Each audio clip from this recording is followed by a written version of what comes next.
Hello and welcome back to part 8 of React Native series.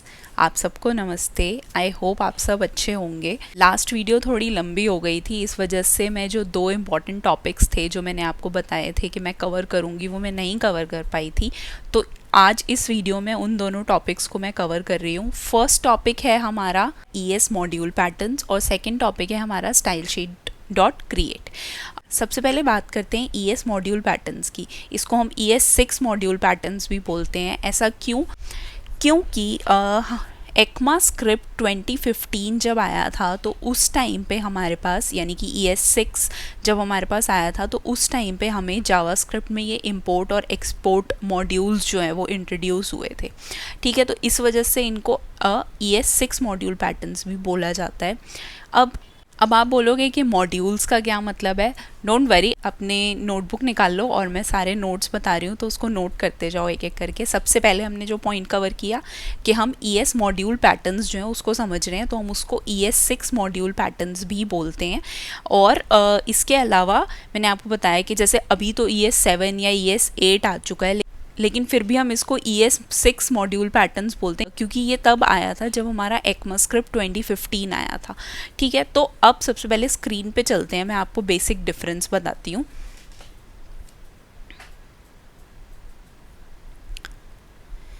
ठीक है, अभी मैंने आपको बताया कि हम ESM के बारे में बात करें। ESM का मतलब क्या है? ECMA script modules. ठीक है, या फिर हम इसको क्या बोलते हैं? ES 6 modules. ठीक है, अब ES 6 मॉड्यूल्स का क्या मतलब है, या मैं बोलूँगी कि मॉड्यूल्स का क्या मतलब है।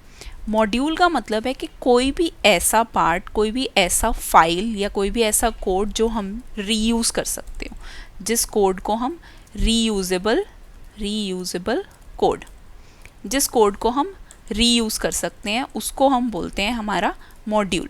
ठीक है, अब हमारा क्या होता है कि अब क्या हुआ कि रिएक्ट नेटिव में हमें जावास्क्रिप्ट के थ्रू, हमें JS के थ्रू ये मॉड्यूल्स यूज़ करने का ऑप्शन मिलता है। ठीक है, हमारा जो भी हमारे JS के थ्रू हम ये वाले मॉड्यूल को यूज़ कर सकते हैं। लेकिन रिएक्ट नेटिव में ये पावर कहाँ से आती है? ये पावर हमको मिलती है Node.js के थ्रू। अब Node.js क्यों चाहिए हमें ये पावर? पहले तो हमें ये समझना पड़ेगा। हमें ये पावर इसलिए चाहिए क्योंकि जो हमारा मेट्रो बंडलर है उसको ES मॉड्यूल्स चाहिए होते हैं ट्रांजिटिव डिपेंडेंसी बनाने के लिए। अगर आपको याद हो तो मैंने फर्स्ट वीडियो में मेट्रो बंडलर को बहुत अच्छे से कवर किया था और उसके अंदर मैंने आपको बताया था कि ES मॉड्यूल पैटर्न्स जो हैं वो मेट्रो बंडलर जो है वो यूज़ करता है। ठीक है, और Node.js क्या है हमारा? Node.js है हमारा डिपेंडेंसी मैनेजर। ठीक है, और ये हमारा बिल्ड टूल्स को भी मैनेज करता है। ठीक है, अब हमारा बिल्ड टूल जो है वो है मेट्रो। अब मेट्रो को क्या चाहिए? मेट्रो को चाहिए हमारा ES मॉड्यूल्स। क्यों? क्योंकि उसको ट्रांजिटिव डिपेंडेंसी बनानी होती है। ठीक है, और भी काम करने होते हैं। मैंने आपको बताए थे फर्स्ट वीडियो में, अगर आपने वो मिस कर दिया है तो उस वीडियो को ज़रूर देखो, वो बहुत इंपॉर्टेंट है। ठीक है, अब जैसे मान लो कि Node.js में हमारा ठीक है, अब जैसे मान लो कि Node.js में हमारा जो ये मॉड्यूल्स वाला पैटर्न है ये हमें किसके थ्रू मिलता है? ये हमें मिलता है CommonJS के थ्रू। अब आप बोलोगे कि भाई ये CommonJS क्या है? तो CommonJS जो है वो हमारा यूज़ होता है, हमें वो ये वाली फ्लेक्सिबिलिटी देता है कि हम अपने कोड को मॉड्यूल्स में डिवाइड करके रीयूजेबल बना पाएँ। मॉड्यूल्स में डिवाइड करके रीयूजेबल बना पाएँ। ठीक है, अब वो किस तरीके से देता है? इसके पास दो चीज़ें होती हैं, रिक्वायर और एक होता है हमारा मॉड्यूल डॉट एक्सपोर्ट्स। ठीक है, रिक्वायर का क्या मतलब है? ये रिक्वायर से ये बताता है कि भाई यहाँ पे पाथ मेंशन कर दो और उस पाथ पे जो है उस पाथ को मैं अपनी उस फाइल के अंदर रिक्वायर कर लूँगा, मतलब मैं उसको अपनी फाइल के अंदर इंक्लूड कर दूँगा। अगर मैं लिखती हूँ मॉड्यूल डॉट एक्सपोर्ट्स तो इसका मतलब क्या है कि मैं इस मॉड्यूल को एक्सपोर्ट कर दूँगा। ठीक है, अब मान लो कि जैसे आपको कोई फाइल यूज़ करनी है तो आप क्या बोलोगे, अगर आपको मान लो मैंने एक कोई कोड लिखा हुआ है, आप चाहते हो कि वो कोड मैं अपनी दूसरी फाइल में यूज़ कर पाऊँ, तो मैं क्या करूँगी, या तो मैं उसको कॉपी पेस्ट करूँगी, कॉपी पेस्ट करना सही प्रैक्टिस नहीं है, या तो मैं चाहूँगी कि वो एज इट इज़ ना कुछ हो उसके अंदर कि भाई वो वहाँ से एक्सपोर्ट हो जाए और मैं उसको इम्पोर्ट कर लूँ। तो ये जो चीज़ है ना, ये पावर मुझे मिलती है JS के ये वाले मॉड्यूल के थ्रू। लेकिन ये कैसे मिल पा रही है, क्योंकि Node.js का जो Node.js में कॉमन JS इस तरीके से सपोर्ट करता है, इस वजह से मुझे ये पावर मिल पा रही है। लेकिन React नेटिव में हम रिक्वायर को यूज़ करते हैं इम्पोर्ट की तरह, और यानी कि हमारा इम्पोर्ट को इम्पोर्ट बोलते हैं हम, और मॉड्यूल डॉट एक्सपोर्ट को हम बोलते हैं सिंपल एक्सपोर्ट। ठीक है, अब ये जो हैं ये दो तरीके के होते हैं, इम्पोर्ट और एक्सपोर्ट जो हैं ये हमारे 2 टाइप्स के होते हैं। लेकिन उससे पहले मैं आपको एक चीज़ दिखाती हूँ। अभी भी हमारा जो मेट्रो बंडलर है वो अभी भी जो हमारा Node.js हिस्टोरिकली जैसे कॉमन JS को यूज़ करता था उसके अभी भी ट्रेसेस हैं यहाँ पे। अभी भी आपको रिक्वायर और मॉड्यूल डॉट एक्सपोर्ट मिल जाएगा। यहाँ पर देखो रिक्वायर, यानी कि इसका मतलब क्या है कि इसको ये वाला पाथ यानी कि ये वाली जो फाइल है ये रिक्वायर्ड है जो ऑलरेडी बनी हुई है। ठीक है, और वो इम्पोर्ट कर रहा है इसको, यहाँ पर देखो इम्पोर्ट कर रहा है, और उसके बाद क्या कर रहा है, मॉड्यूल डॉट एक्सपोर्ट इस फाइल को वो एक्सपोर्ट भी कर रहा है, यानी कि इस पार्ट को वो, यानी कि ये जो हमारा इसको वो एक्सपोर्ट भी कर रहा है मॉड्यूल डॉट एक्सपोर्ट यूज़ करके। इसके अंदर आप देखो मल्टीपल चीज़ें, आपको रिक्वायर भी दिख रहा है, इम्पोर्ट भी दिख रहा है, मॉड्यूल डॉट एक्सपोर्ट्स भी दिख रहा है, तो इसके ट्रेसेस अभी भी हैं। यानी कि Node.js में जो हमारा हिस्टोरिकली कॉमन JS यूज़ होता था उसके ट्रेसेस अभी भी हमें अपने React नेटिव के metro डॉट कॉन्फिग के अंदर मिल जाएंगे, या हो सकता है कहीं और भी मिल जाए किसी डिपेंडेंसी के अंदर। ठीक है, तो बेसिकली लेकिन React नेटिव क्या यूज़ करता है, वो यूज़ करता है इम्पोर्ट और एक्सपोर्ट। अब इम्पोर्ट और एक्सपोर्ट जो है वो 2 तरीके के हो सकते हैं, नेम्ड हो सकते हैं या फिर डिफ़ॉल्ट हो सकता है। ठीक है, अब मैं आपको बताती हूँ कि ये हमें यूज़ ही क्यों करना है। नेम्ड का क्या मतलब हुआ कि कोई भी ऐसा एक्सपोर्ट, या ये आप ये समझ के चलो कि सबसे पहले हम मॉड्यूल बनाते हैं। हम क्या करते हैं, सोर्स में जाते हैं, एक फ़ोल्डर बनाते हैं यहाँ पे जिसका नाम देते हैं हम यूटिल्स, यानी कि हमारे यूटिलिटी फंक्शंस आएंगे इसके अंदर। यहाँ पे मैंने फ़ाइल का नाम दे दिया helper.tsx। अब यूटिलिटी फंक्शन यानी कि ऐसे फंक्शन जो मैं चाहूँगी कि मैं बार बार ना लिखूँ। यानी कि सपोज़ करो कि अगर मेरी ऐप में कहीं पर एडिशन हो रहा है, कहीं पे सब्सट्रैक्शन हो रहा है, मैं बहुत बेसिक चीज़ बता रही हूँ, जैसे अगर मान लो मैं एक बड़ा एग्जांपल लूँ तो स्प्लिट वाइज के बारे में अगर हम बात करें, तो जब हम स्प्लिट वाइज का मॉड्यूल देखते हैं तो उसके अंदर कई जगह पे ऐसा होगा कि भाई एक जगह से एक्सपेंस क्रिएट हो रहा है, एक जगह से ग्रुप क्रिएट हो रहा है, लेकिन उसके अंदर जो हमारे टेक्स्ट फील्ड्स हैं, या जो सपोज करो उसके अंदर जो कैलकुलेशन होती है, जब आप उसके अंदर एक्सपेंस ऐड करते हो तो उसकी जो कैलकुलेशन है वो 4 जगह पे ऑलमोस्ट सिमिलर हो रही है। जब आप परसेंटेज में डिवाइड करते हो, जब आप शेयर में डिवाइड करते हो, तो मैं चाहती हूँ कि इस तरीके के जो हमारे फंक्शंस हैं, इस तरीके का जो हमारा कोड है जो रीयूज़ हो सकता है, उसको हमें एक ऐसी जगह पे रखना चाहिए जहाँ से मैं कभी भी उस कोड को, यानी कि उस पार्ट को, उस यूटिलिटी को दोबारा यूज़ कर सकूं। ठीक है, अगर मान लो मैंने बोला है यहाँ पे एक्सपोर्ट कॉन्स्ट, अगर मैंने यहाँ लिख दिया एडिशन, और उसके अंदर मैंने इसको बता दिया एक A होगा एक B होगा, और उसमें हम क्या करेंगे, उसको हम A प्लस B करेंगे। अभी ये एरर इसलिए आ रहा है क्योंकि टाइप स्क्रिप्ट में आपको टाइप डिफाइन करना पड़ता है कि ये A और B जो है वो किस टाइप के होंगे। ठीक है, अगर जैसे ही मैं इनको बता दूंगी कि नंबर टाइप के होंगे और मैं इसको सेव करूंगी तो ये जो वार्निंग आ रही थी वो चली जाएगी। तो अब क्या किया मैंने यहाँ पे कि मैंने एक्सपोर्ट किया अपने इस एडिशन फंक्शन को। अब मैं इस एडिशन को जो है कहीं पर भी कॉल कर सकती हूँ। अच्छा, एक चीज़ और, आप किसी भी चीज़ को रिएक्ट नेटिव में किसी भी चीज़ को, यानी कि आप अपने वेरिएबल्स को, आप अपने फंक्शंस को, यानी कि मतलब मान लो आप अपना लेट, वैर, कॉन्स्ट कुछ भी यूज़ कर रहे हो, ठीक है, लेट ओके, फंक्शंस को, अपने एरो फंक्शंस को, मतलब किसी भी चीज़ को आप एक्सपोर्ट कर सकते हो, किसी भी चीज़ को आप एक्सपोर्ट कर सकते हो, और किसी भी चीज़ को आप एक्सपोर्ट कर सकते हो। सकते हो। ऐसा नहीं है कि मैं सिर्फ कुछ पर्टिकुलर टाइप को एक्सपोर्ट कर सकती हूँ, मैं किसी भी चीज़ को एक्सपोर्ट कर सकती हूँ। ठीक है, अब उसको एक्सपोर्ट करने का लेकिन तरीका है। ठीक है, अगर आपने यहाँ लिख दिया, जैसे मैंने आपको बताया है कि दो टाइप हैं हमारे पास, नेम्ड या डिफ़ॉल्ट। अब डिफ़ॉल्ट का क्या मतलब है, मैंने यहाँ पे लिखा कॉन्स्ट मल्टीप्लाई, और यहाँ मैं इसको कॉपी पेस्ट कर लेती हूँ, इसको हटा के हम यहाँ कर देते हैं मल्टीप्लाई। अब मैंने इसको बोला एक्सपोर्ट डिफ़ॉल्ट मल्टीप्लाई। इसका मतलब क्या है कि हमारी इस हेल्पर फाइल में एक डिफ़ॉल्ट फंक्शन है जो एक्सपोर्ट होगा। ठीक है, और एक ये वाला फंक्शन है जिसको हम जब चाहेंगे तब कॉल करेंगे, इसको भी हम जब चाहेंगे तब कॉल करेंगे, लेकिन हम इसको बोलेंगे नेम्ड एक्सपोर्ट। ये है हमारा नेम्ड एक्सपोर्ट और ये है हमारा डिफ़ॉल्ट एक्सपोर्ट।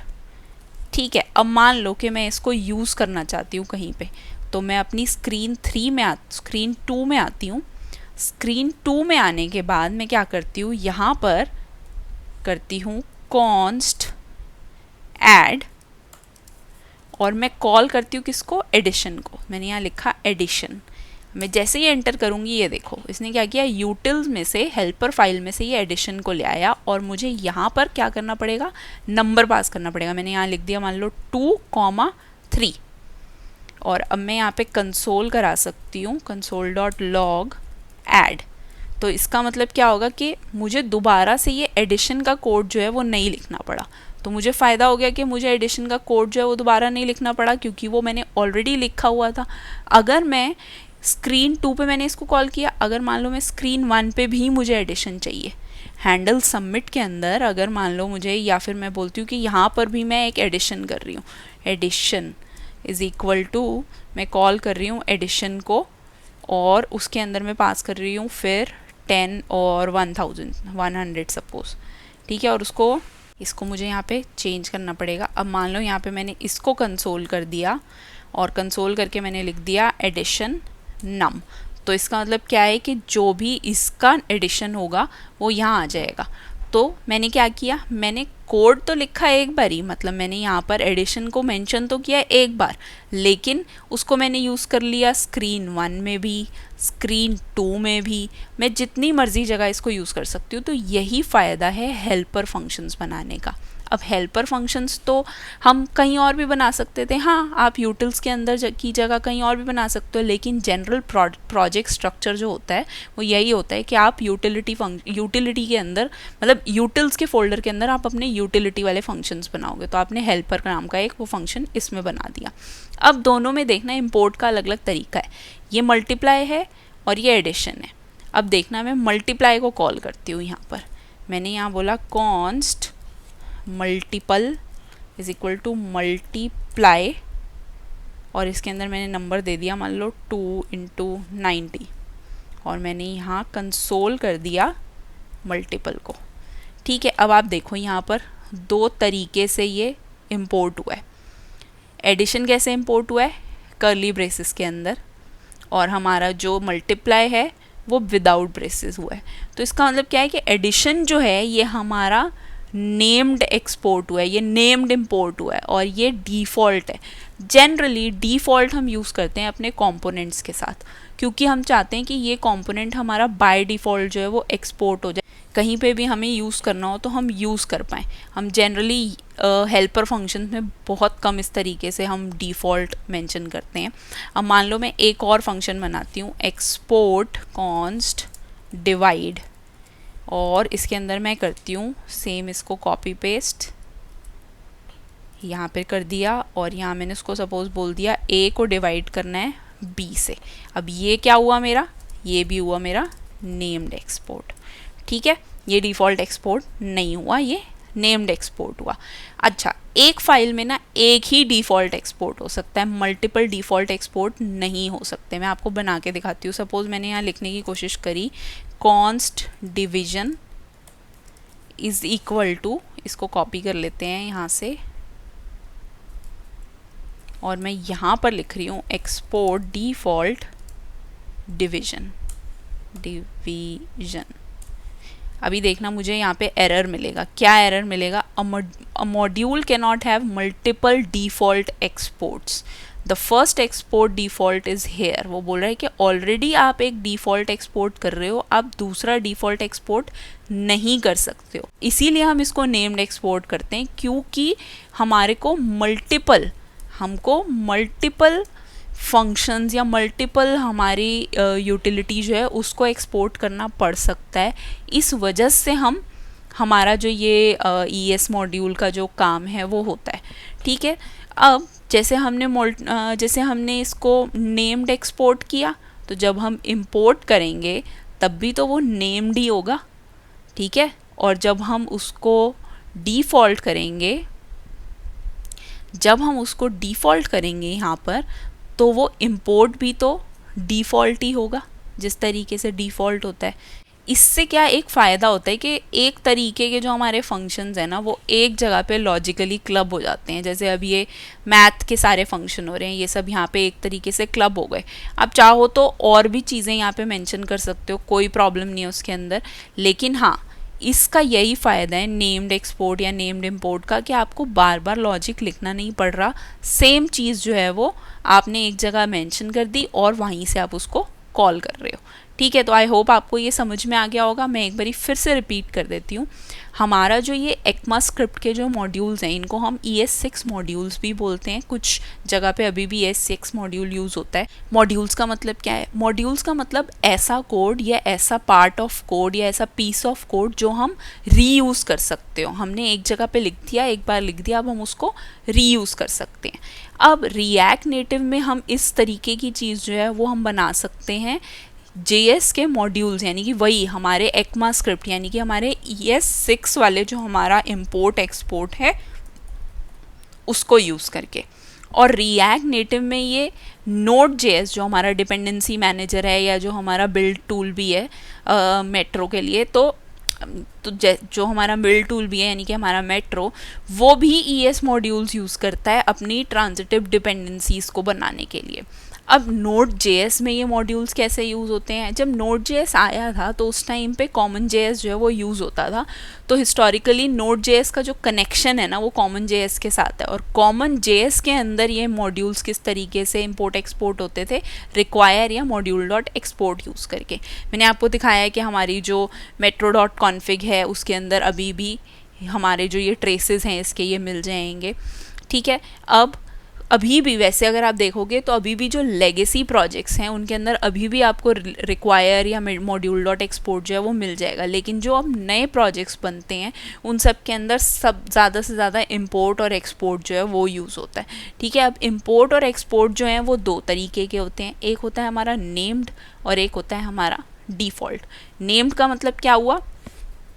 जब आपने उसको एक्सपोर्ट, जो भी आपका फंक्शन है या जिस भी तरीके से आपने उसको एक्सपोर्ट किया, तो ये आपने उसको नेम्ड एक्सपोर्ट किया.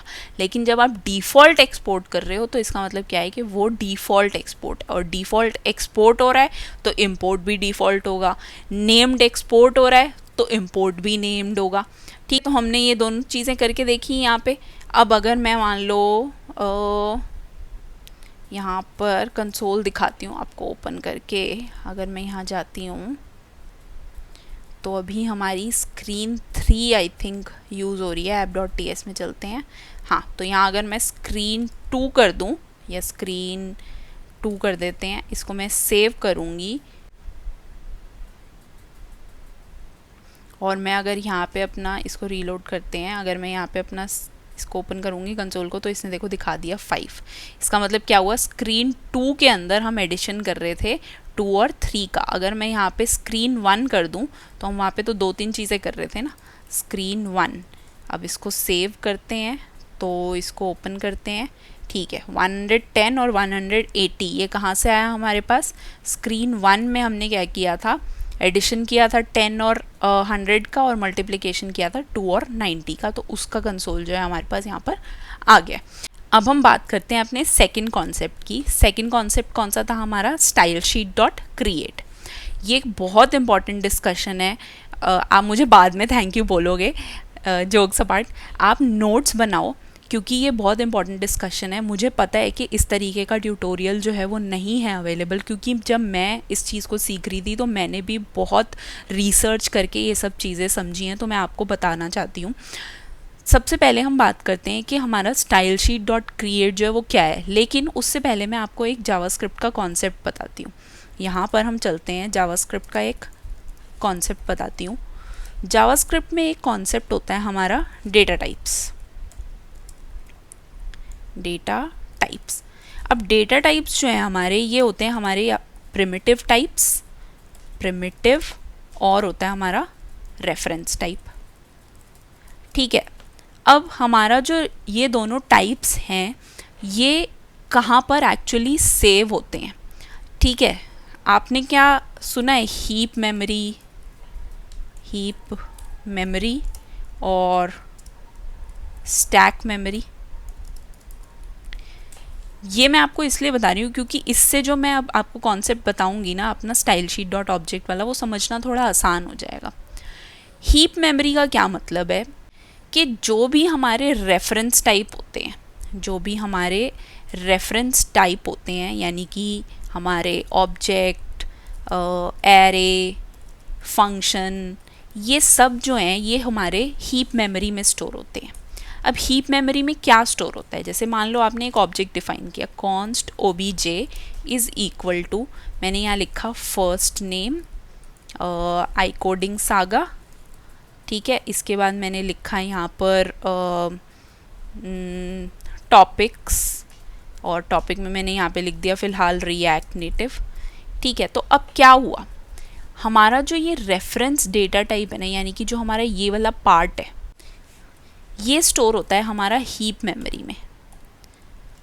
हीप मेमोरी में यानी कि जो हमारा एक्चुअल रेफरेंस है ये स्टोर होता है हमारा हीप मेमोरी में। लेकिन जो मैंने अपना नाम दिया है ना, ये obj, कॉन्स्ट obj, ये जो मेरा कॉन्स्ट obj है ये सेव होता है मेरा स्टैक मेमोरी में। ठीक है, अब इससे आप बोलोगे कि क्या फ़र्क पड़ता है, फ़र्क पड़ता है। अब मान लो कि मेरा कॉन्स्ट ऑब्जेक्ट जो है वो स्टोर हो गया स्टैक मेमोरी में। इसका मतलब क्या है कि मेरा जो obj है उसके पास एड्रेस है, यानी उसके पास एक आईडी है जो रेफ़र करेगी मेरे इस ऑब्जेक्ट को, मेरे इस एक्चुअल ऑब्जेक्ट को जो रेफ़र करेगी। ठीक है, तो क्या होगा, जब भी मैं कॉल करूँगी obj.firstName, तो उससे क्या होगा, वो जाके यहाँ से ये वाला फर्स्ट नेम जो है वो लेकर आएगा, इसको बार बार क्रिएट नहीं करेगा, इसको जाके इस एड्रेस पे से उठा के ले आएगा। सेम चीज़ होती है हमारी जब हम अपने stylesheet डॉट क्रिएट के साथ अपने ऑब्जेक्ट बनाते हैं। तो क्या होगा, जब हम अपना स्टाइलिंग सेट करते हैं stylesheet.create के साथ, तो क्या होगा, हाँ आपने सही समझा, ये जो हमारा stylesheet.create है ये ऑब्जेक्ट है। तो अब क्या होगा, जैसे मान लो मैंने यहाँ पे बनाया कंटेनर। ठीक है, जैसे अगर मैं मान लो यहाँ पर बनाती, जैसे मैं एक और इसके अंदर ऑब्जेक्ट बनाती, मान लो लास्ट नेम, या फिर हम बनाते हैं यहाँ पे कॉन्टैक्ट, और कॉन्टैक्ट के अंदर मैं क्या करती, यहाँ डिफ़ाइन करती नंबर, फ़ोन डिफ़ाइन करती, कुछ भी मान लो रैंडमली, चलो कुछ भी यहाँ पे मैंने डिफ़ाइन कर दिया, और यहाँ मैं सिटी डिफ़ाइन करती, और सिटी में मैं लिखती मान लो दिल्ली। ठीक है, तो उससे क्या होता है कि जब भी मुझे अब इसको एक्सेस करना था तो मैं क्या करती, obj डॉट, अगर मुझे कॉन्टैक्ट के अंदर फ़ोन को करना था तो obj dot contact dot phone.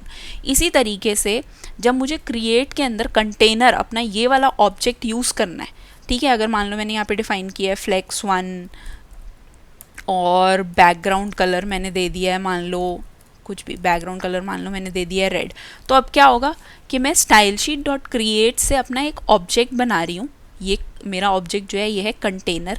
ठीक है, अब ये कंटेनर जो है ये जाके सेव हो जाएगा स्टैक मेमोरी में। जैसे कि स्टैक में मैंने आपको क्या बताया कि स्टैक में हमारे वो सब चीज़ें होती हैं जो हमारी प्रिमिटिव टाइप होती हैं। जैसे मैंने लिखा let name is equal to I coding saga. अब ये जो है ये मेरा पूरा जो है स्टैक में सेव है, क्योंकि ये मेरा प्रिमिटिव टाइप है। जो हमारे रेफरेंस टाइप होते हैं वो हमारे हीप मेमोरी में सेव होते हैं।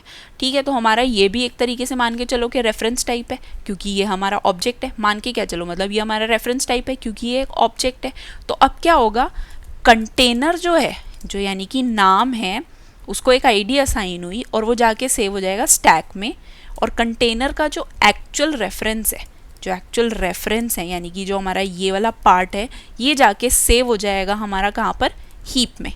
ठीक है, अब क्या होगा, जब भी मुझे कॉल करना है, जब भी मुझे मान लो ये कंटेनर चाहिए, जब भी मुझे कंटेनर के अंदर का ये सब चाहिए, तो मैं क्या करूँगी कि इस कंटेनर को कॉल कर दूँगी और मेरी ये वाली चीज़ें आ जाएंगी, राइट। लेकिन अगर मैं यहाँ पर इनलाइन स्टाइल, जब मैं इनलाइन स्टाइल लिखती हूँ तो मैं क्या करती हूँ, यहाँ पर मैं क्या करती हूँ, मान लो स्टाइल के अंदर मैं एक ऑब्जेक्ट बनाती हूँ जहाँ मैं देती हूँ हाइट 10, विड्थ 100, कलर रेड।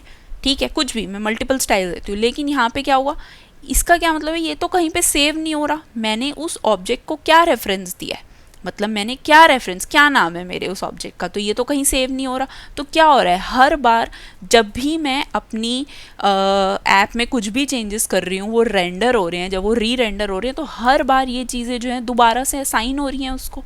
ठीक है, तो अब मान लो यहाँ पर चलते हैं स्क्रीन 1 में। अब स्क्रीन 1 में क्या हुआ, मैंने व्यू बनाया यहाँ पे। अब मैंने क्या किया, व्यू को एक ऑब्जेक्ट में ये तो बता दिया कि फ्लेक्स 1 ले लेना, जस्टिफाई कंटेंट सेंटर ले लेना, अलाइन आइटम जो है वो भी सेंटर ले लेना। ठीक है, अब क्या हुआ, उसने बोला ठीक है। लेकिन फिर उसके बाद मैंने उसको इमेज दिया। अब मैंने उसको बोला इमेज का जो तुम्हारा पाथ है वो ये है, उसको स्टाइल ये दे देना। तो अब क्या हुआ, पहले तो जब व्यू रेंडर हो रहा है तो उसने इन सब चीज़ों को दोबारा से ब्रिज के थ्रू भेजा। फिर जब इमेज रेंडर हो रही है तब उसने क्या किया, इमेज वाली चीज़ को तो ब्रिज के थ्रू भेजा, लेकिन इसको भी भेजा। क्यों हुआ ऐसा, क्योंकि मैंने तो उसको बताया ही नहीं कि कॉल किसको करना है, वो तो सबको कॉल कर रहा है, राइट। अगर मैं यहाँ पर डिफाइन कर दूँ कॉन्स्ट स्टाइल्स, और मैं जो हमारी स्टाइल शीट वाली एपीआई है रिएक्ट नेटिव में जो हमें मिलती है, और उसके साथ हमें 2-3 और फंक्शंस मिलते हैं, 2-3 और मेथड्स मिलते हैं, वो मैं आपको बताऊंगी। अभी हम बात करें क्रिएट की। अब मैंने यहाँ पे लिखा कंटेनर, और कंटेनर में मैंने ये वाला स्टाइल दे दिया, ये वाला। इसको कट करते हैं, यहाँ पे देते हैं स्टाइल डॉट कंटेनर, और मैंने यहाँ पे ये वाला स्टाइल दे दिया। अब क्या हुआ, जैसे ही मैंने कंटेनर बोला यहाँ पर, तो उसने बोला ठीक है, मुझे ये वाला स्टाइल मिल गया है। अब जब भी चाहोगे, मैंने इस स्टाइल को क्या किया, इंटरनली एक आईडी असाइन कर दिया। ठीक है, यहाँ पे मैंने क्या किया, मैंने इसको एक आईडी असाइन कर दिया, कुछ भी 1001 सपोज करो, मैंने एक आईडी असाइन कर दिया। तो रिएक्ट नेटिव इंटरनली क्या करता है, अब रिएक्ट नेटिव क्या करेगा इंटरनली, जैसे ही मैंने ये आईडी असाइन, जैसे ही मैंने ये स्टाइल असाइन किया, तो अब क्या हुआ, यहाँ पर चलते हैं। तो अब क्या हुआ, अब नोट्स बना रहे हो ना आप, ठीक है। तो अब क्या हुआ कि जैसे ही मैंने आपको ये बताया था, हमने एक वीडियो में बात करी थी कि जब हमारा JSX जो है वो कन्वर्ट होता है हमारा रिएक्ट डॉट क्रिएट एलिमेंट में, तो उस टाइम पे प्रॉपर जो है सारी चीज़ें पास होती हैं। यानी कि यहाँ पे मेरा टाइप क्या है, व्यू। ठीक है, मैं अभी आपको, ठीक है, यहाँ पे क्या है मेरा टाइप, व्यू के अंदर प्रॉप्स क्या हैं। ठीक है, प्रॉप्स के बाद इसके अंदर कंटेंट क्या जा रहा है, मान लो टेक्स्ट जा रहा है, कुछ भी मतलब कंटेंट जा रहा है कि जैसे हेलो वर्ल्ड। ठीक है, तो अब ये जो प्रॉप्स हैं इसके अंदर क्या जा रही है, मेरी आईडी, जो भी मेरी आईडी थी ये जा रही है इसके अंदर। ठीक है, तो अब क्या हुआ, यहाँ से जब मेरा फाइबर ट्री बना, तो उसके अंदर मेरी स्टाइल की जो है वो एक आईडी गई, पूरा स्टाइल ऑब्जेक्ट जो है वो उठ के नहीं गया, सिर्फ एक आईडी गई। और फिर क्या हुआ, फैब्रिक ने उसको पास कर दिया JSI के थ्रू उसने किसको पास कर दिया, शैडो नोड को, शैडो ट्री को सिंक कर दिया। फैब्रिक ने सिंक कर दिया JSI के थ्रू फाइबर ट्री को और शैडो ट्री को। अब क्या हुआ कि मेरा पूरा ऑब्जेक्ट उठ के नहीं गया, शैडो ट्री के पास भी मेरी आईडी चली गई, जो भी मेरी स्टाइल आईडी असाइन हुई थी वो चली गई। अब यहाँ से किसके पास जाता है, योगा के पास कैलकुलेशन के लिए। तो योगा क्या करता है, यहाँ पे आईडी से उस स्टाइल को कॉल कर लेता है। मतलब आईडी उसने देखा कि हाँ ठीक है एक आईडी है, उसने देखा 1001। अब क्या करेगा वो, कि वो देखेगा कि अच्छा ठीक है, इसको आईडी 1001 अलॉट है, ठीक है चलो इस 1001 आईडी के अगेंस्ट जो भी मेरा हीप मेमोरी में जो मेरा एक्चुअल ऑब्जेक्ट का रेफरेंस, समझाने के लिए मैं आपको बता रही हूँ कि हीप मेमोरी में जो मेरा एक्चुअल ऑब्जेक्ट का रेफरेंस पड़ा हुआ है उसको उठा के लाओ और वहाँ से क्या लेके आओ कि जो हमने एक्चुअल चीज़ें असाइन करी थी कि फ्लेक्स 1 कर दो, बैकग्राउंड रेड कर दो, या इस केस में अगर मैंने यहाँ पे पूरा ऑब्जेक्ट ना दिया होता और यहाँ पे अपना ऑब्जेक्ट का नेम पास कर दिया होता तो क्या होता कि ये सब चीज़ें जो हैं योगा उस आईडी के थ्रू कॉल करता, और कॉल करने के बाद वो क्या करेगा, सारा लेआउट कैलकुलेट कर लेगा और रेंडर थ्रेड और यूआई थ्रेड को दे देगा पेंट करने के लिए। तो देखो इस तरीके से ये पूरा, तो इस तरीके से देखो ये पूरा फ्लो है। आई होप आपको समझ में आया होगा। अगर ये समझने में थोड़ी भी प्रॉब्लम हुई ना तो आप वो वाला वीडियो ज़रूर देखो जिसके अंदर मैंने ये पूरा रिएक्ट रिकन्सिलिएशन जो है ये डिस्कस किया था। मैंने पूरा अच्छे से बताया था कि फैब्रिक क्या करता है, फैब्रिक हमारा रेंडरर है, ये क्या करता है, JSI क्या क्यों यूज़ करते हैं, शैडो ट्री, शैडो नोड्स क्या होते हैं। तो ये देखो इस तरीके से क्या हुआ कि मेरे को बार बार अपना ये पूरा ऑब्जेक्ट जो है वो पास नहीं करना पड़ा। सारा काम चल रहा है सिर्फ एक इस आईडी से। आप खुद सोच के देखो, जब आपको सिर्फ एक आईडी असाइन कर दी जाएगी और आपकी बाकी सारी डिटेल्स तब कॉल की जाएंगी जब उनकी एक्चुअल ज़रूरत है। तो वो हर बार ऐसा नहीं होगा कि भाई पहले फाइबर से वो पूरा ऑब्जेक्ट उठ के गया, फैब्रिक ने ले लिया, फैब्रिक ने सिंक करते हुए JSI के थ्रू जो है शैडो को दे दिया, पूरा ऑब्जेक्ट नहीं गया, सिर्फ एक आईडी चली गई। तो उस आईडी के पास एक्चुअल रेफरेंस है। तो जब भी उस आईडी का वो वाला काम होगा, जब उस रेफरेंस को एक्चुअली कॉल करना होगा तो उस टाइम पे उस रेफरेंस को कॉल किया जाएगा और फिर उसको रेंडर कर दिया जाएगा। जब आप पूरा ऑब्जेक्ट भेजते हो ना तो रिएक्ट क्या करता है, उसको हर बारी नया ट्रीट करता है। उसको लगता है कि अरे कुछ चेंज हुआ है तो वो हर बारी उसको नया ट्रीट करता है। इससे क्या होता है कि हमारे ब्रिज पे ट्रैफिक पड़ता है, हमारी ऐप जो है वो उतना फास्ट बिहेव नहीं करती है। तो हमें इस तरीके के ऑप्टिमाइज्ड सोल्यूशन जो है वो यूज़ करने होते हैं। तो stylesheet.create जो है, यानी कि हमारा जो ये वाला मेथड है, ये उसी तरीके का एक ऑप्शन है। ठीक है, अब क्या होगा, अब यहाँ पर जब ये आईडी बनी ना, जब मतलब मैंने एक स्टाइल दिया तो उस टाइम पे ना एक ग्लोबल रजिस्ट्री बनती है, ग्लोबल स्टाइल रजिस्ट्री बोल सकते हैं। जब हमारा ये हम एक्चुअल स्टाइल मेंशन करते हैं ना stylesheet.create में, तो उस टाइम पे क्या होता है कि हमारी एक ग्लोबल स्टाइल शीट रजिस्ट्री बनती है जिसके अंदर जाके हमारे सारे स्टाइल्स जो हैं वो जाके सेव हो जाते हैं। अब जब भी हमें चाहिए होंगे, जैसे मैंने आपको हीप का रेफरेंस दिया, जब भी हमें चाहिए होंगे तो योगा क्या करेगा, ये वाली आईडी देगा उस ग्लोबल स्टाइल शीट रजिस्ट्री को, और वो ग्लोबल स्टाइल शीट रजिस्ट्री जो है वो वाला स्टाइल का पूरा ऑब्जेक्ट उठा के ला के दे देगा, और जो हमारा यूआई लेयर है उसके अंदर जाके ये पेंट हो जाए। लेकिन मान लो, मैं रिपीट कर रही हूँ ये, लेकिन मान लो कि अगर आपने ये इस तरीके से नहीं पास किया, यानी stylesheet.create के थ्रू नहीं पास किया, तो कोई आईडी भी असाइन नहीं होगी, तो पूरा का पूरा ऑब्जेक्ट जाएगा। हर बार सोचो कि पूरा का पूरा ऑब्जेक्ट इन सब लेयर्स के थ्रू जो है वो जा रहा है, तो सोचो कि कितना परफॉर्मेंस हैवी हो जाएगा। यानी कि ये आपको ऐसे नहीं पता चलेगा। छोटी मोटी ऐप में, जैसे हमने अभी बनाई है, तो हमारी 2-3 स्क्रीन की ऐप है, इसमें हमें ज़्यादा डिफरेंस नहीं पता चलेगा। जब हमारी ऐप यूआई हैवी होती है, जब हमारी ऐप में बहुत सारी स्क्रीन्स होती हैं, उस टाइम पे ये डिफरेंस पता चलता है। उस टाइम पे ये परफॉर्मेंस जो है कहाँ पर लैग कर रही है, क्या इशू हो रहा है, उस टाइम पे हमें पता चलता है। मैं आपको एक चीज़ दिखा सकती हूँ जिससे कि आपको पता चलेगा कि हमारी परफॉर्मेंस जो है वो कैसे लैग कर रही है। जैसे मैं आपको बताती हूँ, एक कंपोनेंट है हमारे पास, ये स्क्रीन 3 हमने लास्ट टाइम बनाया था। हमारे पास ना कंसोल का एक मेथड होता है, कंसोल डॉट टाइम, यहाँ मैं बोलती हूँ स्टाइल शीट क्रिएट, और एक मेथड और होता है हमारे पास टाइम एंड, इसको हम यहाँ लास्ट में लगाते हैं, टाइम एंड। ठीक है, अब हम इसको रन करके देखेंगे कि हमारा एक्चुअल कितना टाइम लगा। हालांकि ये एकदम अप्रोप्रिएट तरीका नहीं है परफॉर्मेंस मेजर करने का, बट मैं आपको सिर्फ एक आइडिया लेने के लिए दिखा रही हूँ। तो अगर मान लो मैंने यहाँ पे कर दिया स्क्रीन 3 और इसको सेव किया और अपनी ऐप को रन करते हैं, और क्या करते हैं, यहाँ पर अपना डेवलपर टूल्स जो उसको ओपन कर लेते हैं। अभी देखो मेरे को यहाँ पर stylesheet.create डज़ नॉट एग्जिस्ट। ठीक है, मुझे लग रहा है कि ये इशू आ रहा होगा। ठीक है, अगर मैं इसको करती हूँ कंसोल एज एनी तो देखते हैं, इसको यहाँ से कॉपी पेस्ट करके ऊपर भी ले जाते हैं।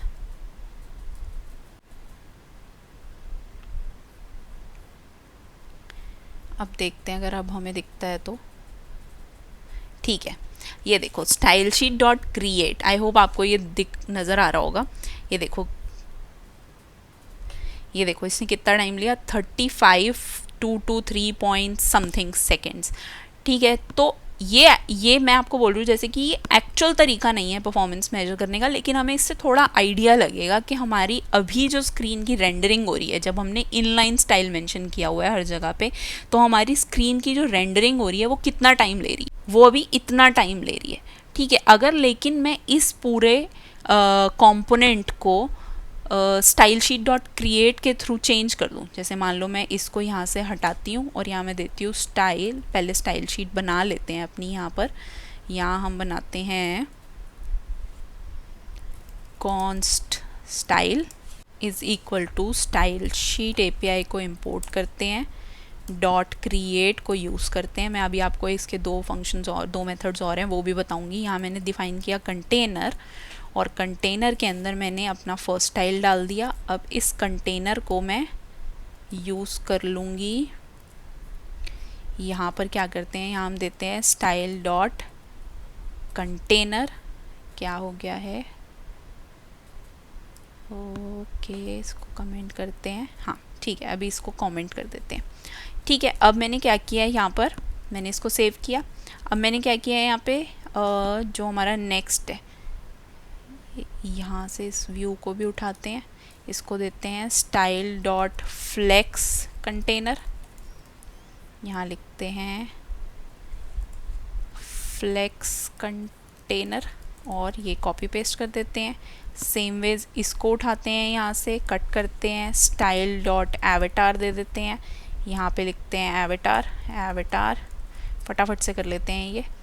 और उसके बाद हमारा है ये एक और स्टाइल, ये हमारा कट करते हैं, स्टाइल डॉट हमारा ये क्या है,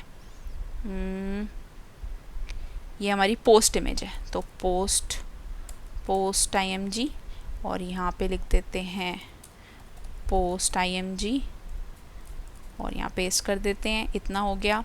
अब हमारे पास एक ये लास्ट व्यू बचा है, इसको यहाँ से कट करते हैं, स्टाइल देते हैं डॉट, यहाँ पे देते हैं हम सेक्शन अभी के लिए, और यहाँ एक सेक्शन क्रिएट करते हैं और सेक्शन को स्टाइल दे देते हैं, सेव करते हैं। ठीक है, अब क्या करेंगे, अब हमने ये सब कुछ इनलाइन हटा दिया, और ठीक है ये चीज़ रह गई है, हमने सब इनलाइन हटा दिया। अब हमने सब कुछ जो है वो ट्रांसफ़र कर दिया अपनी स्टाइल शीट API पे। ठीक है, अब क्या करते हैं, अब टाइमिंग देखते हैं। अगर मैं इसको यहाँ से अनकॉमेंट करूँ और अब मैं इसको सेव करूँ, तो अब देखते हैं हमारे पास क्या टाइम आया, 19.5803 समथिंग, और पहले देखो कितना आया था, 35,223 समथिंग। तो आप देखो कि कितना डिफरेंस आया है यहाँ पर टाइमिंग का। हालांकि मैं फिर से बोल रही हूँ कि ये राइट वे नहीं है, एग्जैक्ट तरीका नहीं है ये परफॉर्मेंस मेजरमेंट का, लेकिन ये भी एक तरीका है। इससे भी हम देख सकते हैं कि हमारा जो पूरा कंपोनेंट है वो कितने टाइम में रेंडर हुआ। ठीक है, तो मैं आपको सिर्फ ये डिफरेंस समझाना चाहती थी कि आप किस तरीके से जब आप इनलाइन स्टाइल देते हो और किस तरीके से जब आप स्टाइल शीट डॉट API का यूज़ करते हो और इस तरीके से ऑब्जेक्ट्स डिफाइन करते हो, तो उसमें क्या डिफरेंस आता है। तो हमारा ये जो टाइमिंग है इससे काफ़ी डिफरेंस हमें समझ में आ रहा है, राइट। अब क्या करते हैं, अब मैं आपको एक और चीज़ दिखाती हूँ। ये है कॉन्स्ट, मैंने यहाँ पे देखा style complete is equal to style sheet dot, अभी तक हम क्रिएट यूज़ कर रहे थे, अब मैं इसके अंदर यूज़ करती हूँ कंपोज। दो मेथड्स में और बता रही हूँ स्टाइल शीट के, वो किस तरीके से यूज़ होते हैं। अब स्टाइल शीट डॉट कंपोज हम उस केस में यूज़ करते हैं जिस केस में हम चाहते हैं कि हमारा दो स्टाइल्स जो हैं वो मर्ज हो जाएं।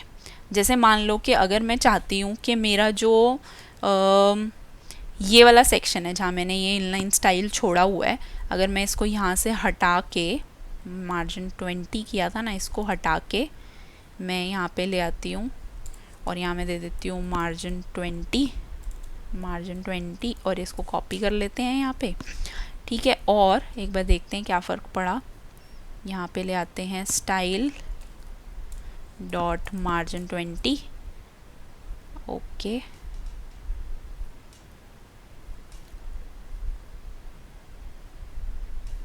हाँ ये बोल रहा है स्टाइल शीट डॉट कंपोज जो है वो फंक्शन है, क्योंकि अभी तक हमने उसको यूज़ ही नहीं किया ना। इसको हटाते हैं यहाँ से और इसको फ़िलहाल कमेंट करते हैं और सेव करते हैं।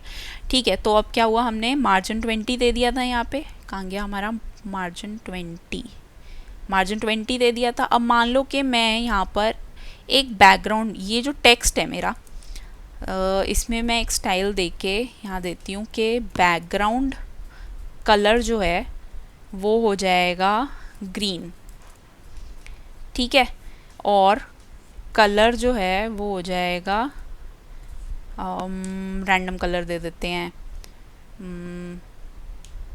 पर्पल, ठीक है। यानी कि ये जो मेरा टेक्स्ट है यहाँ पे देखो, आप दिख नहीं रहा होगा वैसे, यहाँ पैडिंग ऐड करते हैं कुछ, तो थोड़ा बहुत अब नज़र आ रहा होगा कि ये पर्पल कलर का हो गया है। मैं फ़ॉन्ट साइज़ भी थोड़ा बढ़ा देती हूँ, फ़ॉन्ट साइज़ को कर देती हूँ 20। मैं अभी ज़्यादा ना उस पर ध्यान नहीं दे रही हूँ, 30 कर देती हूँ।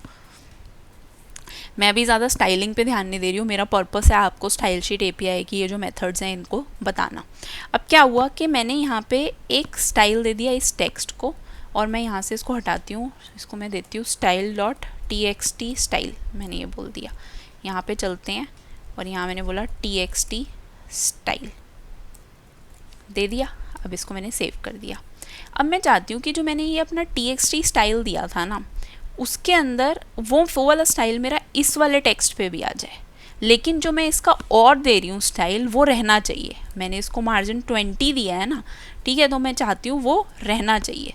तो अब क्या होगा, मैं यहाँ पर, हमारे पास एक मेथड होता है स्टाइल शीट के अंदर डॉट कंपोज, इसमें मैं क्या कर सकती हूँ, दो स्टाइल्स को मर्ज कर सकती हूँ। जैसे मैंने यहाँ लिखा मार्जिन, इसको यहाँ से कॉपी पेस्ट कर लेते हैं, मार्जिन 20 और कॉमा लगा के मैं ये वाला स्टाइल भी देना चाहती हूँ, टेक्स्ट स्टाइल।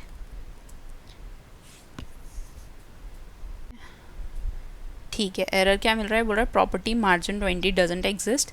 तो फिर टेक्स्ट स्टाइल भी नहीं एग्जिस्ट करेगा। क्यों? क्योंकि मैं इसको बोल रही हूँ मार्जिन 20 यूज़ कर लो, लेकिन ये बोल रहा है कहाँ से, कहाँ पे डिफाइन किया हुआ है मैंने, स्टाइल शीट के स्टाइल के अंदर। तो मेरे को यहाँ डिफाइन करना पड़ेगा स्टाइल डॉट मार्जिन 20 ले लो, और यहाँ पे भी डिफाइन करते हैं स्टाइल डॉट टेक्स्ट स्टाइल ले लो। इसको सेव करते हैं। अब ये बोल रहा है ठीक है, लेकिन मुझे ये तो बताओ कि मुझे स्टाइल कंप्लीट को यूज़ कहाँ करना है। तो मैं इसको एज इट इज़ कॉपी कर रही हूँ यहाँ से, और जो मेरा ये वाला पार्ट था ना जहाँ मैंने ये वाला टेक्स्ट डिफाइन किया था, तो मैं इसको उठा के यहाँ पे सीधा डालती हूँ। तो ये देखो मेरा कंटेंट जो है वो उस वाले स्टाइल में आ गया, लेकिन इसके अंदर मार्जिन 20 भी है। अगर मैं अभी आपको दिखाऊँ, मार्जिन को मैं बड़ा करके, मान लो मैं इसको 30 कर देती हूँ, तो वो अप्लाई होगा। क्यों? क्योंकि मैंने यहाँ पे मेंशन किया है कि मार्जिन 20 को भी यूज़ करो और टेक्स्ट स्टाइल को भी यूज़ करो, तो दोनों चीज़ें जो है वो मेरी अप्लाई हो गई हैं यहाँ पे। तो कंपोज का मतलब यही है कि आप दो चीज़ों को, यानी कि दो स्टाइल्स को आप कंपोज कर सकते हो। इसका मतलब क्या हुआ कि ये एक एरे हो गया जिसमें हमारे पास दो स्टाइल्स रह सकते हैं। लेकिन अगर मान लो कि आपके पास दो से ज़्यादा स्टाइल्स हैं, ठीक है, तो उस केस में हमारे पास क्या ऑप्शन होता है। एक ऑब्जेक्ट बनाऊंगी, मोर देन 2 स्टाइल्स। ये नेमिंग कन्वेंशन नहीं फॉलो करनी है, मैं अभी सिर्फ एग्जांपल के लिए फॉलो कर रही हूँ। तो यहाँ पे मैंने लिखा स्टाइल शीट डॉट, अगला हमारे पास क्या है, फ्लैटन। जैसे हमारे पास जावास्क्रिप्ट में एरे फ्लैटन करने के लिए होता है, इसी तरीके से हम यहाँ पर भी अपने मल्टीपल स्टाइल ऑब्जेक्ट्स को फ्लैटन कर सकते हैं। अब मैंने यहाँ पे एरे बनाया, क्योंकि मैं मोर देन 2 दे रही हूँ यहाँ पे, तो मैंने यहाँ पे क्या लिखूँगी, स्टाइल डॉट, किसको ले आओ, मार्जिन 20 को ले आओ एक, तो उसके बाद स्टाइल डॉट किसको ले आओ, टेक्स्ट स्टाइल को ले आओ, और मैं यहाँ पर एक स्टाइल और डिफाइन करती हूँ, या मैं यहाँ भी डायरेक्टली डिफाइन कर सकती हूँ, ठीक है। लेकिन मैं अभी क्या करती हूँ, यहाँ पर एक और डिफाइन करती हूँ स्टाइलिंग, जिसका नाम देती हूँ ग्रुपिंग, और यहाँ हम देते हैं टेक्स्ट ट्रांसफॉर्म। और हम टेक्स्ट ट्रांसफॉर्म में क्या बोल रहे हैं कि कैपिटलाइज कर दो, और यहाँ पे मैं क्या कर रही हूँ, स्टाइल डॉट ग्रुपिंग को कॉल कर रही हूँ, और मैं इसको सेव कर रही हूँ। अब सेव करने के बाद मैं इसको कॉल कर सकती हूँ डायरेक्टली मोर देन 2 स्टाइल्स को। तो मैं कहाँ जाती हूँ, यहाँ पर जाकर, जहाँ मैंने ये वाला कंटेंट लिखा था, यहाँ पर जाके मैं इसको पेस्ट या फिर इसको टेक्स्ट को कॉपी पेस्ट करते हैं और यहाँ पर मोर देन 2 स्टाइल्स को कॉल करते हैं। ठीक है, अब मैंने इसको सेव कर दिया। अभी तो डीबगर चल रहा है, उसको देखना पड़ेगा कि वो क्यों चल रहा है। इसको यहाँ पर देखो, मोर देन 2 स्टाइल्स हो गए यहाँ पे। ठीक है, अब मोर देन 2 स्टाइल्स में इसने कैपिटलाइज क्यों नहीं किया वो देखना पड़ेगा। इसको करते हैं हम अपर केस, कैपिटलाइज कर दिया था, एक्चुअली अपर केस करना था मुझे, तो यहाँ पर अपर केस के अंदर जो है हमारा ये कंटेंट हो गया। अब मैंने देखो 2 टेक्स्ट कर दिए थे, एक में मैंने दे दिया स्टाइल कंप्लीट, यानी कि मैंने 2 स्टाइल्स को यहाँ पे मर्ज कर दिया, और यहाँ पे मैंने मोर देन 2 स्टाइल्स को, यानी कि मुझे यहाँ पे ये वाले पार्ट के अंदर जो है मेरा टेक्स्ट अपर केस में चाहिए था, यहाँ नहीं चाहिए था, लेकिन मुझे ये वाले 2 स्टाइल्स भी चाहिए थे। तो मैंने क्या किया, उस टाइम पे इन तीनों को क्लब कर दिया। लेकिन मैं आपको एक चीज़ बताती हूँ, ये जो स्टाइल शीट डॉट फ्लैटन है ना, ये मोस्टली उस केस में यूज़ किया जाता है जब आपका रन टाइम पे कुछ चीज़ें जो हैं वो डायनेमिकली चेंज हो रही हो। यहाँ पे ना आप इसको अभी ओवरकिल कर रहे हो, क्योंकि हम मल्टीपल स्टाइल्स अगर हमें पास करने हो तो वो तो हम ऐसे भी पास कर सकते हैं ना। यहाँ पे एरे बना के मैं style dot something style dot object को कॉल कर लूँगी, फिर मैं एक और स्टाइल डॉट ऑब्जेक्ट को कॉल करूँगी, तो मैं इस तरीके से भी तो कर सकती हूँ ना। अभी मैं यहाँ पे इसको ओवरकिल कर रही हूँ, लेकिन मैं आपको सिर्फ स्टाइल शीट के जो ये डिफरेंट मेथड्स अवेलेबल हैं ये मैं आपको बताना चाहती थी, क्योंकि मुझे पता है कि इस तरीके का ट्यूटोरियल नहीं है अवेलेबल। बहुत ज़्यादा आपको रीड करना पड़ता है डॉक्यूमेंट्स को जाके, तब आपको ये वाली इन्फॉर्मेशन मिलती है। ठीक है, तो इसीलिए अब आपको आई होप ये सब क्लियर हो गया होगा। हमने आज 2 चीज़ें काफ़ी डिटेल में कवर की हैं। सबसे पहले हमने कवर किया है जो हमारे ES6 या ES मॉड्यूल पैटर्न्स हैं, किस किस टाइप के होते हैं, कॉमन जेएस कहाँ से आया, नोट जेएस में इसका क्या बेनिफिट मिला हमें, और हमें फिर अपने रिएक्ट नेटिव में उसका क्या बेनिफिट मिलता है, नेम्ड एक्सपोर्ट क्या होते हैं, नेम्ड इंपोर्ट क्या होते हैं, या डिफ़ॉल्ट इंपोर्ट या डिफ़ॉल्ट एक्सपोर्ट क्या होते हैं। इसके बाद हमने देखा कि हमारे पास स्टाइल शीट है। मैंने आपको पूरा बताया कि स्टाइल शीट का पूरा फ्लो क्या है, किस तरीके से आईडी असाइन होता है, फिर फैब्रिक उसको सिंक करता है। जब फैब्रिक फाइबर ट्री और शैडो ट्री को सिंक करता है JSI के थ्रू, तो उस केस में सिर्फ आईडी पास होती है, लेकिन अगर आप ये वाला ऑब्जेक्ट पूरा इनलाइन डिफाइन करोगे तो हर बारी पूरा ऑब्जेक्ट पास होगा, जिसकी वजह से हमारा जो ऐप है वो थोड़ा हैवी हो जाएगा। और हमने ये भी देखा कि कितना टाइम लगता है, हमने थोड़ा सा ये भी देखा कि कितने मिलीसेकंड्स लग रहे हैं अगर हम इनलाइन स्टाइल दे रहे हैं और अगर हम स्टाइल शीट API के थ्रू स्टाइल्स दे रहे हैं। तो आई होप आपको आज का ये पूरा टॉपिक जो है वो क्लियर हो गया होगा।